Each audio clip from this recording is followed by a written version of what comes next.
Hi and welcome to today's video. So this is my update for July for Welcome to the Hellmouth, which is the Buffy the Vampire Slayer themed project pan created by Ceylan, and it's a PANtastic Ladies collab. I'm talking about a season of the TV show each update that I do, and now it's time for me to have a chat about season 4. Not everyone's favourite, but I think it has some great moments, so I'll talk about that. And then I'm going to give quite a quick update. I've got 2 rollouts, which is exciting, and then I'm going to run to work because I'm in a bit of a rush today, unfortunately.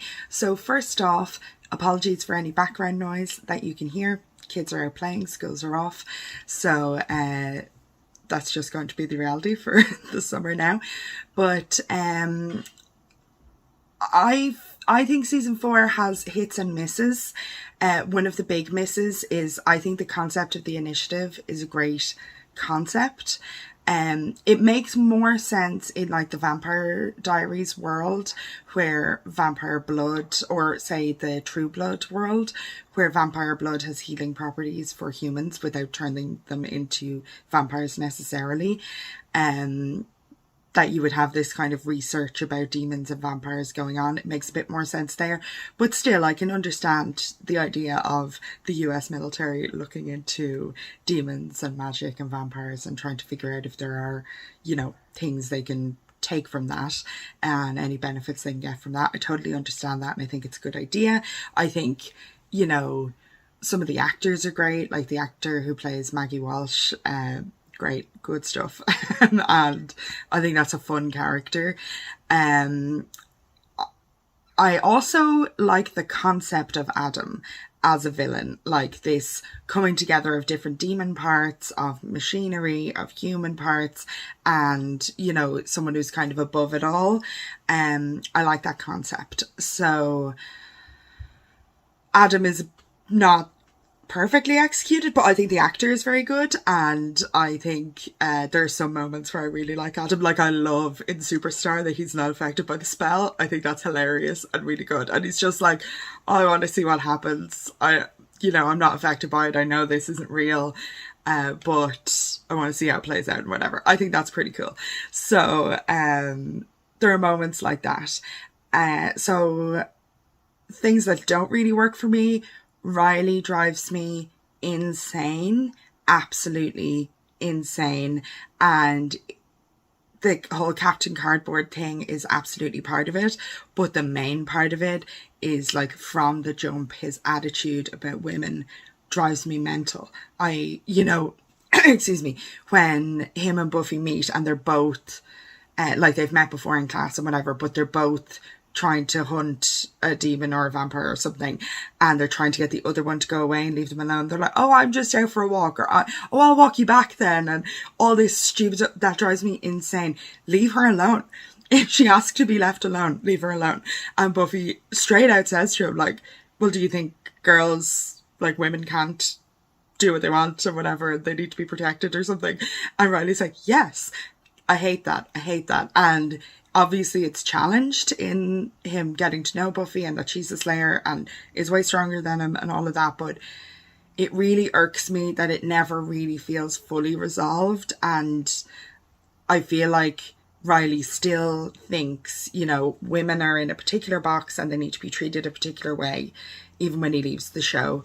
And that just really, really bothers me in a show about women's empowerment and a woman, or rather a girl, you know, a teenage girl being the superhero, to have that kind of attitude in a character that we're meant to care about, and we're meant to think is good enough for Buffy. Sorry, there's a plane going overhead. I hope you can't hear that. So that drives me insane. I like some of the stuff, like his relationship with Maggie, and some of the times that it is challenged, his idea about women, that's good.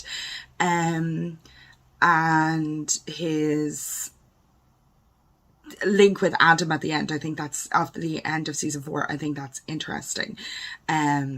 I think all that stuff is interesting, and I think Mark Blucas seems like such a nice person, and I think he does some good work on the show, you know. but Riley's character really, really irks me a lot, and I wish there was a much more fundamental challenging to his attitudes. Like, I know people complain a lot about Xander's sexist attitudes, but we meet Xander so much younger, and not that it's okay to be sexist when you're younger, but I feel like Xander's bad attitudes are just challenged millions of times because he's in the show for longer and from younger, and therefore it makes more sense with like a 16-year-old to be having those conversations than with, I don't know how old Riley's meant to be, but like early 20s maybe. That irritates me a lot. It really irritates me. So that's my rant about Riley. But we meet other new characters, for example Tara, and I adore Tara. I love her relationship with Willow. I'm fascinated by the fact that it wasn't, or certainly the actors weren't originally told that it was going to be a romantic relationship, just that it was an important friendship. And I'm really, now obviously they don't necessarily film every single thing in sequence in a TV show. I think they generally do with Buffy because, you know, they could have completely different costumes in terms of, Willow's doppelganger vampire is only in one episode or in 2 episodes. You're not going to have her getting into that makeup randomly, so it would be quite frustrating to film that kind of stuff out of sequence. So I'd say with Buffy it's a little bit more in sequence than some other shows. But so they weren't told it was a romantic relationship. From the second their characters meet, the charisma, the just connection that they have is so intense. Like, the chemistry between them I think is beautiful, and really, really beautiful to watch in terms of, you're not sure, and like Willow has no idea she's attracted to women at all, so it's a huge deal for her. But to watch a relationship blossom from a friendship, from just meeting each other randomly at a college society, that neither of them are that impressed with the society at all even, and then forming this friendship, and there's so much chemistry from immediately. There's so much chemistry that in Hush, having barely spoken to Willow, Tara thinks, okay, I want to do a spell, I want to try and figure out what's going on here or do something about this problem. And then she's like, I'll go to Willow, I'll go to this girl that I just like made eyes at. And I think that's beautiful that they have so much chemistry, and that connection was allowed to blossom into a romantic relationship on screen. And I think their relationship is beautiful. Obviously, I've talked in my last few updates about Willow and Oz's relationship, and in season 4 that breaks down, and I think the way it's done is really good. I always find it very frustrating when characters leave TV shows, because I'm like, no, stay forever. Listening to various podcasts about TV shows, including Buffering the Vampire Slayer, about this show, has really gotten me to appreciate more, like, the actors have lives and they have their own ambitions and goals and other projects they want to work on, and it's fair enough if they want to leave a show. So Oz is played by Seth Green, and he actually was never... he was never asked to be, a core cast member who'd be in every episode or anything like that. Obviously, it worked out quite well with Oz being in a band, that he would just, like, up and leave school and go be playing gigs for a week or something, that he wasn't in every episode when they were in high school. But then Seth Green wanted to pursue other projects, so that's why he left. He didn't say, oh, I never want to be back again or anything like that, but they wrote it the way they wrote it, and then he does come back for an episode, and I think that's an excellent episode. And obviously then you have kind of Willow pushed kind of to, vocalize how she feels about Tara and solidify things, which I think is pretty realistic, that maybe, you're developing these feelings for somebody and you don't necessarily vocalize them because maybe you're afraid of what the other person will think, and you're not sure about your own feelings because it's the first time you've been attracted to a woman. I'm going to lift the blinds, maybe. And we'll see if we can get some better light. Yes, that's much better. Okay. So, I think their relationship is beautiful, and I think all the sex is magic sex or magic as a stand-in for sex stuff is really good, and I know some people think it's way too on the nose. I think it's excellent. I love it, absolutely love it. So yeah, big fan of many aspects of season 4.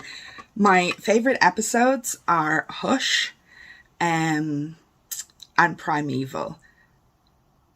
Are there others that are way at the top? Fear Itself, I always love a Halloween episode. Oh, and Something Borrowed. So I love spells. That's one of my favourite things. Oh yeah, and Tara really helps Willow blossom in terms of her magic, which for me is like a huge, huge deal for Willow's character, her confidence, etc. And she is the most powerful character in Buffy, and they'd be screwed without her. So it's really necessary for the rest of the show that she is that powerful and gains that confidence. So I obviously Something Borrowed, a spell kind of goes wrong when Willow is very upset about Oz leaving. Very funny, like excellent comedic stuff from Buffy and Spike in particular. It's really good. But also Xander becoming a demon magnet and him and Anya fighting off demons in the basement. I love it. And then with Hush, I've talked about it before, but the gentlemen are just such good villains and it's so well done. And it's one of the most, I'd say it's the most critically acclaimed episode of the whole show, and for good reason. Like, the talent on display there is just off the charts. I really, really, really love it. And then Primeval, why don't they do the spell that they use to defeat Adam more often? It's so good. Maybe it's because of the consequences of having to deal with Sanaya, the first Slayer, afterwards in their dreams, but like, I don't get it. Like, when they're up against Glory in season 5 and stuff, why don't they use that spell again? It's so cool and so effective. I really love it. So that's definitely a tip-top favourite episode of mine. Oh, and a feature of, and a plot point in season 4 that I love is Spike getting the chip. Like, that's just genius. You know, you've an actor who's just into the show and loves it, a character that people love, and he doesn't fit because he's a villain. He doesn't fit in with the team. It was a very specific situation at the end of season 3 where he worked, or at the end of season 2, where he worked with Buffy behind Angel and Drusilla's back. You can't have that kind of situation every week. So how do you get him on the team? How do you mix him in? And, I do think another spell they should do more often is restoring vampire souls. I don't get why they don't do that more often, but I get that you wouldn't want to just do the exact same thing, Angel's shtick, with Spike.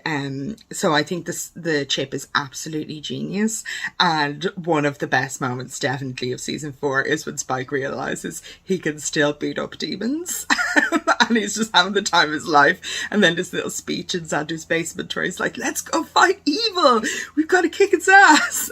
It's just so fun and nice, and I really enjoy it. So I love that bit. So season 4 gave us lots of good things along with a few duds. That episode that's all about sex, dreadful, hate it.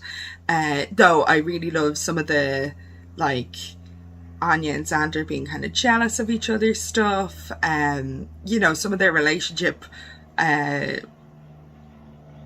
difficulties that they stumble over.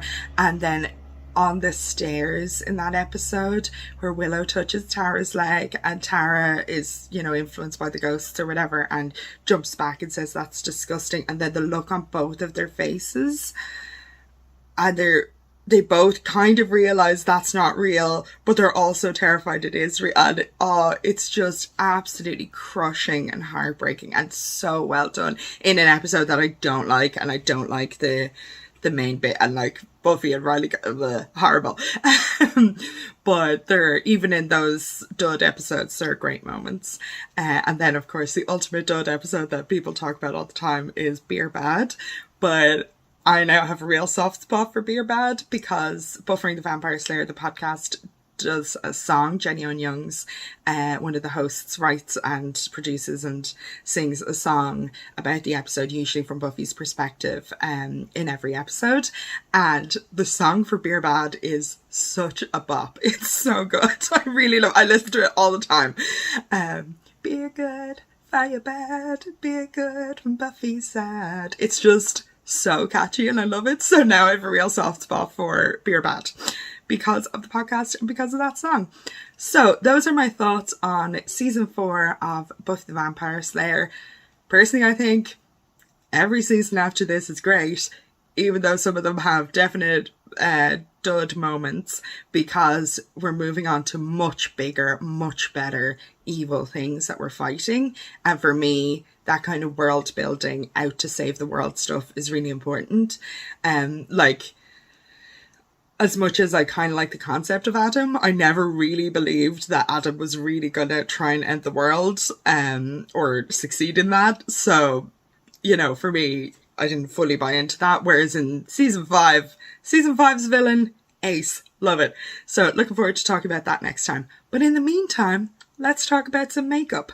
So because I'm in a huge rush to get to work, I'm not going to give a full update on everything. I'm going to put numbers down below in the description box about how far along I am in terms of hitting my goals and going back to crappy light.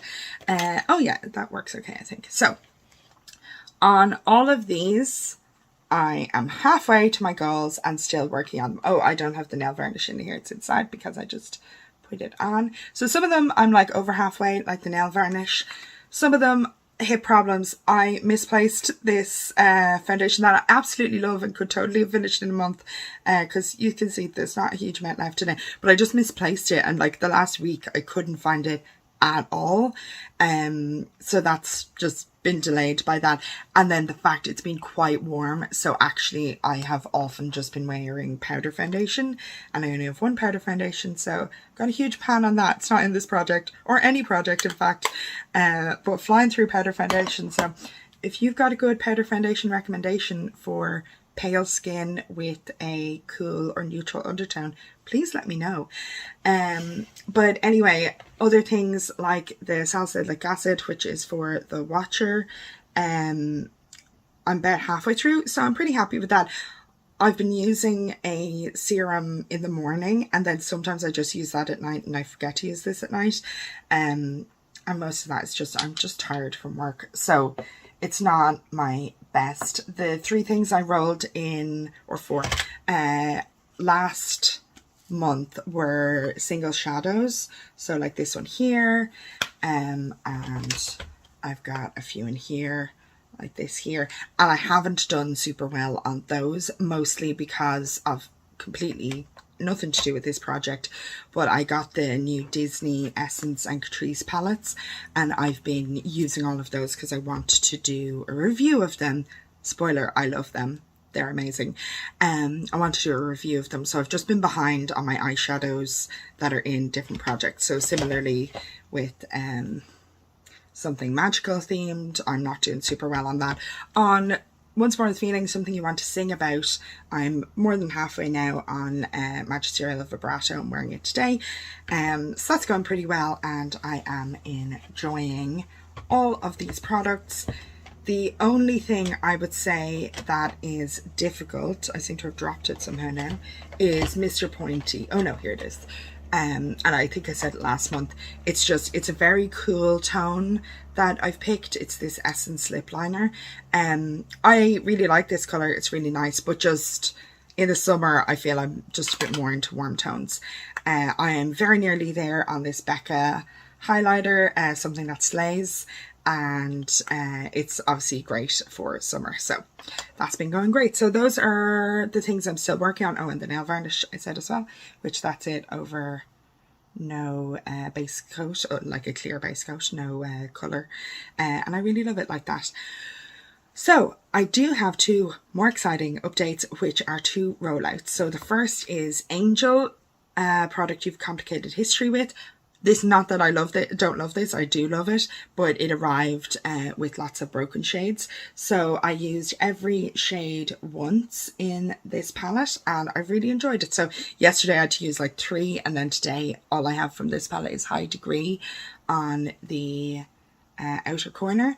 And I got a nice compliment on this yesterday. So I think this is great, obviously kind of summer or autumn colours in particular, and I have really enjoyed it. So I've hit my goal on that. Several shades I used more than once, obviously, like, you know, beach, good crease colours for me. So I really enjoyed this, and I'm really, really liking this idea of trying to use every shade once, because even the dark shades that aren't really my thing, like Rhodium and Deep Dive, I used those and I really liked the look, and it kind of just got me out of my comfort zone a bit without putting too much pressure on me, because I only had to use them once. And even just, you know, obviously this palette has a balance of shades and it has deeper shades. So I did it and did a deeper outer corner, which isn't my instinct to do. So I'm pretty happy with that.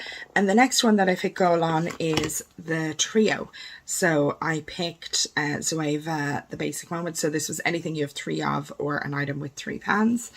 So I picked this because it has 3 pans. It's good. It's convenient to use.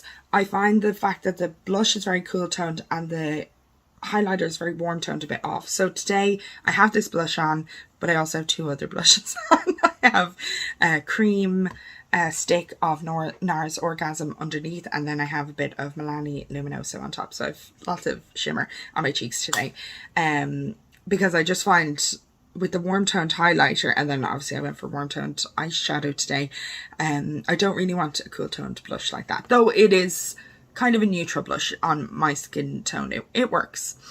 So I'm rolling both of those out, so that means I have 2 new roll-ins. So the first prompt that I rolled is the Hellmouth, and that's something black or in black packaging. Now there's some kind of alarm going off, great. So I picked the IT Cosmetics Superhero Mascara. So I think this kind of goes with the theme of Buffy, because she is a hero, and obviously it is both black and in black packaging. I'm wearing it today. I like it quite a lot, and obviously I want to get good use out of it before it dries up, and it being a higher end product, definitely want to do that. And then the next new prompt that I've rolled is the Anointed one. So the idea for this is a new product in your collection. So for this I've picked the Laura Geller swirled Baked Gelato Swirl Illuminator in Diamond Dust. So it's this duochromatic highlighter that is just absolutely gorgeous. There, look at that. Stunning. So I'm going to set, my goal is to finish this, or like use it a lot until it dries up. And then my goal with Laura Geller, I think, will be 5 uses. So something achievable, but also pushing me, because I wouldn't, you know, go for a pink highlighter every day. So adding those in to the pile. So I have lots that I still need to work on in this project, and I'm really enjoying all of the products I'm using. The only thing I really think I'm finding challenging is Fairy Godmother for a magic themed item from the It's Princess Thing palette. A, it's a bit flaky, so I kind of think it needs glitter glue, which is fine. But B, I love pink, but I have a huge variety of pinks, and I kind of feel at the minute, anytime I wear pink eyeshadow, I have to use that shade, because I set quite a high goal of 13 uses. So I kind of wish I'd set a lower use goal on that, because I have so much pink eyeshadow that I love. And now you know, the Save the Dance shade that I have in for the bronze prompt is, it's a very different pink, but still it's a pink. So I don't want to, you know, not have to use this because I have to hit 13 uses on the other one. So in retrospect, that was a bit of a high goal, but I'm still going to go for it. So thank you so much for watching. I know this was kind of breezing through the makeup side of this update, but gotta do what you gotta do. And I hope you enjoyed the chat about season 4. Next update, season 5. Woo, woo, woo, woo, woo. I'd say probably the best season. Like, magic stuff, absolutely phenomenal stuff in season 5. Heartbreaking stuff, really moving stuff, really uplifting stuff, fun stuff. I love season 5, and an excellent villain. Excellent villain. Like, is it the best villain we ever face? Might be. So I am really looking forward to talking about that. One thing I didn't mention about season 4, and I actually a couple of nights ago, Buffering the Vampire Slayer have a Patreon, and they do Discord chats, like live watches, and then people are chatting on Discord about the episode. And we watched 2 of the episodes that Faith is in season 4, and those are great as well. Like the body switch episode, Sarah Michelle Gellar does some great stuff in that, and Eliza Dushku as well, who I think is a phenomenally talented actor, who should be in more stuff. But anyway, I thought that was so good, and it was really fun to rewatch it the other night. But that's a great episode as well, and they do great stuff there, and I think it's lovely to kind of see. The show kind of portrays it really as like Faith has done so much wrong and she's the one who has to come around. But, you know, literally one day or a couple of days of people being nice to her because they think she's Buffy, and it has a tremendous impact on her. And like someone expecting her to do the right thing because they think she's Buffy has a huge impact on her. And it just makes me think, like, if she had more positive influences in her life, if the Watchers Council weren't so criminally irresponsible, and had ensured somebody took care of her after her initial watcher was brutally murdered, then her whole story could be different. So I find it very thought-provoking and very good. So those are my final thoughts on season 4. Still loving this project, and I'll see you next time. Grr. Arg. Always good to end it on a proper Buffy note. Bye!